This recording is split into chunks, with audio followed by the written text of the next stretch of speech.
Civilians का military trial नहीं होना चाहिए। मैं तो पहले भी बात की कि अगर कोर कमांडर बलूचिस्तान ये कह सकते हैं कि हमें जो लोग पंजाब में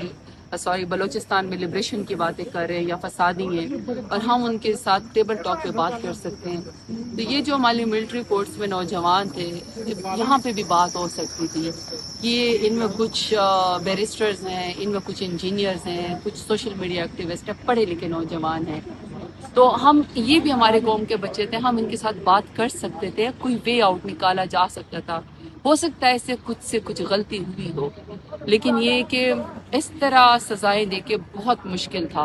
अब कुछ लोगों को अगर आज रिलीफ मिला है, ज़ाहिर बात है वो 2-2 साल की पहली सजाएं काट चुके हैं, और जिसकी सजा इतनी होगी तो वो ऑलरेडी उसमें से माइनस हो जाएंगी।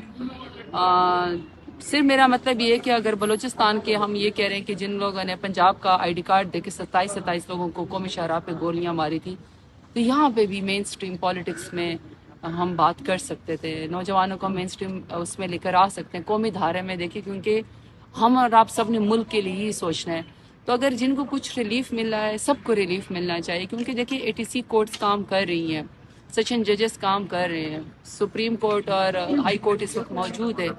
We all need to be there. और हम देखिए, हम खुद भी सारे दहशतगर्दी के FIR के अंदर मौजूद है और हम इंसाफ के मुतलाशी हैं। तो अगर किसी को कुछ रिलीफ मिला है, मुझे उसके ऊपर तो खुशी है डेफिनेटली। देखें, लोग तो सदर मुमलिकत से भी अपीलें करते हैं। जब हमारे दौरे हुकूमत में था, मुझे याद है कि ह्यूमन राइट्स की हमारी जो मिनिस्टर थी डॉक्टर साहिबा, और जो हमारे बैतुल माल के चेयरमैन थे, और जो हमारे प्राइम मिनिस्टर साहब इमरान खान थे, हम लोगों ने स्पेशली एक फ़ंड रखा था कि जो जेल के अंदर लोग हैं, 10-10 साल 14-14 साल की सज़ाएं हैं, अगर उनको कोई जुर्माना पड़ा हुआ है और वो उसको अदा नहीं कर सकते और उनकी सज़ा में कमी आ सकती है, साल की 2 साल की, तो हमने वो जुर्माने पे किए थे और हमने बहुत सारे कैदियों को छुड़वाया था वक्त से पहले। तो आप सदर मुमलिकत से भी हमेशा, आपको पता है कि लोग अपील करते हैं, तो अगर किसी को रिलीफ मिला है, लेकिन बहरहाल मैं तो उस रूह के खिलाफ हूँ कि सिविलियंस का मिलिट्री ट्रायल नहीं होना चाहिए।